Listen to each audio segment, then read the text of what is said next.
JP Morgan put it in writing, not in a press release, not on the evening news, in a private letter to their billionaire clients. And the instruction was 3 words long: inflate the debt away. Now here's what they didn't do. They didn't send that letter to you. They didn't send it to the guy with a mortgage, or the woman watching her grocery bill climb, or the family that did everything right and still can't get ahead. There was no warning for you, but they told the people at the top exactly what was coming.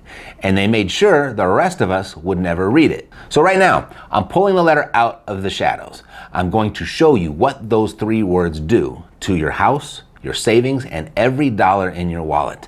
And by the end, you're going to know what they know and what to do about it. You see, there's what they tell you, and then there's what they tell each other. The public statement, that's the press release. The private memo, that's the truth. And let's start with why that memo even exists. And it's the part that should make your blood boil. You see, we owe more than $39 trillion as a nation. It crossed that line back in March. And that's not a number, that's a sentence. So ask yourself one question and then hold on to it for a sec. Who actually benefits when your dollar gets weaker? The honest answer is the entire reason that letter went out. And I'll give it to you in just a second. Now, JP Morgan isn't some cartoon in a Marvel movie.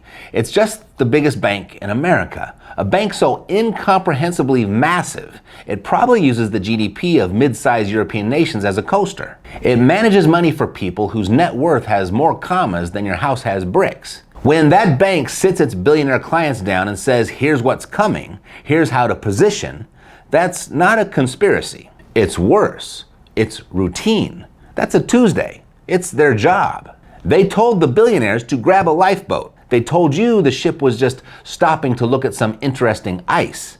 And the problem was never that they protected their clients. The problem is that the same warning that's saving them was kept off your desk on purpose. The rest of us were never even in the room. So why were those billionaires warned to grab a lifeboat? Well, JP Morgan is protecting their clients from the country's $39 trillion debt that can't mathematically ever be paid back. And that's a problem. That's bad enough. But what they're actually going to do about that debt could be even worse if they don't get ahead of it. So what is the government going to actually do with that debt? Well, they're going to inflate it away. That's the whole game. That's what the letter was about. It's like this. Picture the government's debt as a giant mountain of ice sitting in the middle of a room. $39 trillion of frozen IOUs. They can't pay it. So here's the trick. There's a guy standing by the thermostat. That would be Uncle Sam. He cranks the heat up. The room gets hot.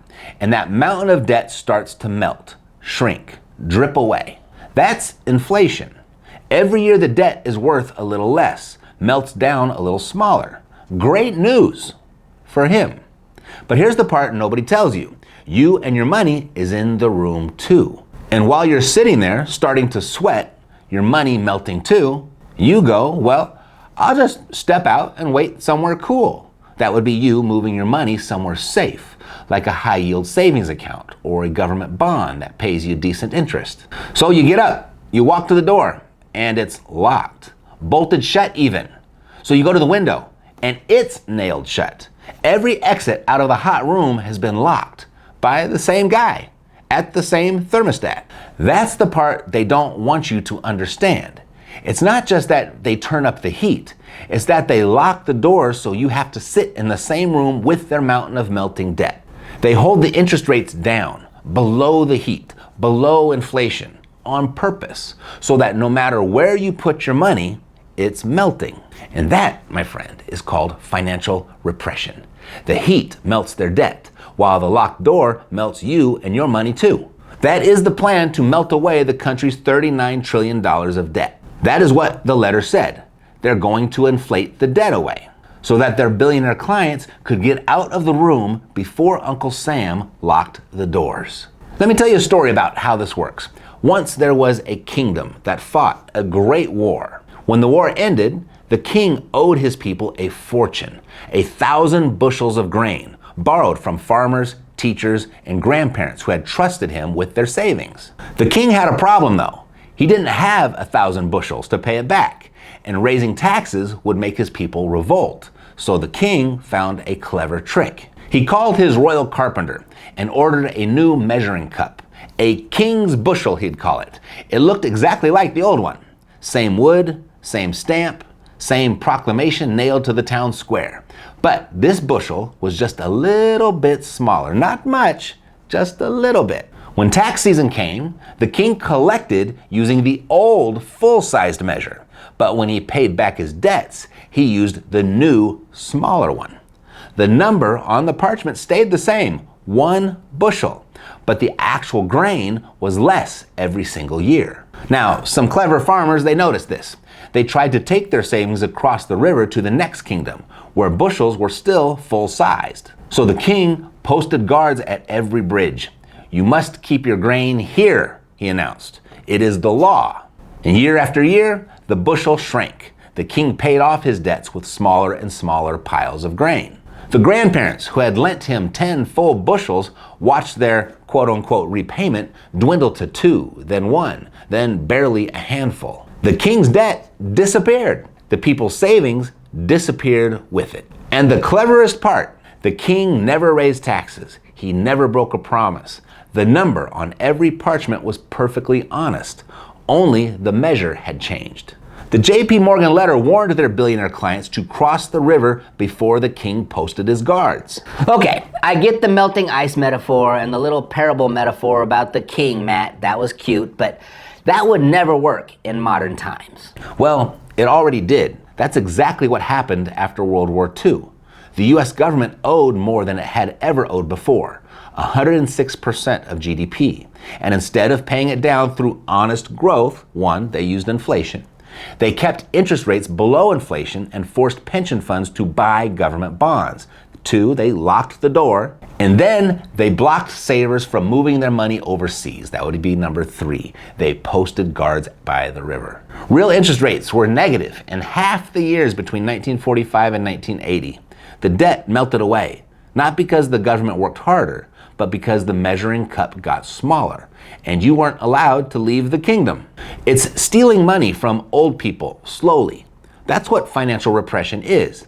It has to be slow, otherwise the people would bolt. That's the answer to that first question. Who pays when they inflate the debt away? You do, quietly, a nickel at a time, through $1 or a bushel of grain that keeps getting smaller while you're not looking. They're doing it right now, while you're doubting some Marine on YouTube who buys houses for a living. And that's why they do it so slowly, so you don't notice, and you push back when someone points it out to you. One more thing before we keep going. That question I asked you to hold, who actually wins when your dollar gets weaker?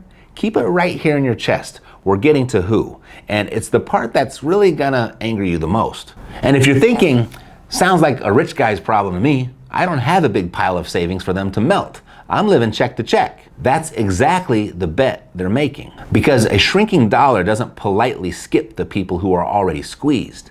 It hits them first and hardest. The man with savings has a shield, even if it's a bad one. The man with no savings is standing in the rain with no roof at all. I mean, think about it. Your rent goes up, your groceries go up, your insurance, your gas, your electrical bill, they all go up. But your paycheck, that moves last, always last. That's a gap. And you live inside that gap every single month. That gap is the policy working exactly as designed. So no, the idea that you've got nothing to lose isn't your escape hatch. It's the reason you're the easiest target in the room. Standing in the rain holding your savings account like an umbrella made of tissue paper, that's not protection. That's what they're hoping happens. They need you to believe this is somebody else's fight. It's yours.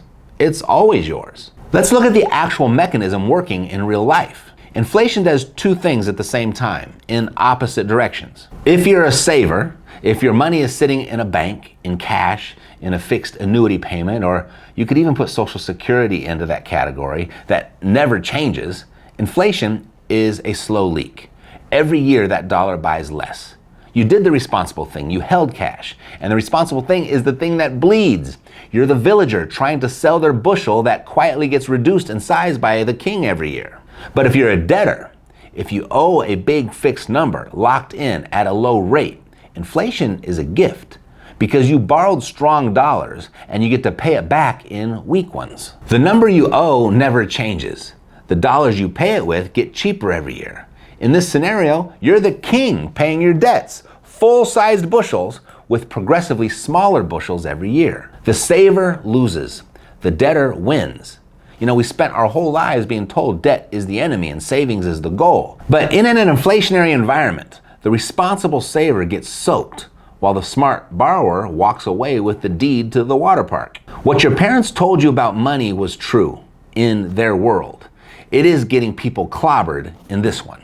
But Matt, if the economy looks fine, why would they do this? Because fine is what gives them permission. Jobs are still coming in, yeah. Unemployment is still low for sure. GDP is still positive. And falling oil gives them a headline that inflation just might cool next. But underneath that, Washington is still running a $1.9 trillion deficit this year. So they're not choosing financial repression because the economy is collapsing. They're choosing it because the debt math already did. They can't tax it away, they can't cut it away or default on it. So they inflate it away, quietly, through the purchasing power of every dollar you already earned. They don't do financial repression because the economy is broken. They do it because the economy is strong enough to hide it, and they're counting on you being too worn down to notice. It's not incompetence. You see, it's the biggest debtor in human history. They're the one institution on earth that benefits from a weaker dollar. They're not failing to stop inflation. They need it. That's the motive. And here's the good news, because I'm not in the business of scaring you and then just walking away. I call balls and strikes and then show you how to play. The same move JP Morgan's clients are making, you can make a smaller version of it this week with what you already have. It comes down to flipping which side of that line you stand on. I mean, stop being purely a saver standing in the rain. Start owning the right kind of debt that wins when the dollar shrinks. So the first thing is look hard at that mortgage you've got. If you're sitting on a low fixed rate loan on your home and you've got a pile of cash you're itching to throw at it to pay it off early, stop. Just for tonight at least, stop. That low fixed mortgage is the single best inflation shield a regular person can own. You borrowed strong dollars. You get to repay in weak ones. Paying it off early just hands that gift right back to the bank. So this week, pull up your rate. If it starts with a 2, a 3, a 4, protect it. Don't kill your own shield. At least consider letting inflation eat your debt instead of your savings. Second, ensure the gap. And I'm referring to the gap between prices going up and your income catching up, that little lag that can run 6 to 18 months. And it's where families get hurt, is in that space. Now, I used to roll my eyes at the people who talked about this, but gold, you should get some. Not because gold is magic, it isn't. But it holds its footing while the dollar slips, and it covers you during the lag. Here's the way to think about it. Gold isn't the hedge. It's the insurance policy on the hedge. You see, what takes 10 ounces to cover your mortgage today might just take 1 or 2 if inflation really runs. If you want the plain English version of how that works, I put it together for you at hedgethefed.com. Third, lock down the equity itself, because the thing they're quietly shrinking is measured against your house. The equity you've built, that's the prize, and a melting dollar is one way to get at it. There are, though, uglier ways too. Making sure your deed and your equity are actually protected in writing, the way their assets are protected, that's just a phone call, not a project. And I'll leave that link below. So 3 moves. You can start all 3 before the weekend.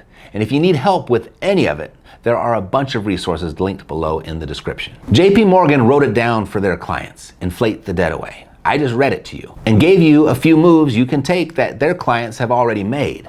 And there's a lot more that you can do too. And that's why I pulled this video out here for you to watch next. You see, there was a time when getting ahead of the Federal Reserve and their methods wasn't only a challenge for me, but a total mystery. Until I stumbled upon a book that I would consider required reading for anyone that struggles with budgeting. I mean, if you hate budgeting, this book is for you. And I broke it all down for you right here so that you're armed with a sword and a shield to stave off the evil king. God loves you, and so do I. Take care.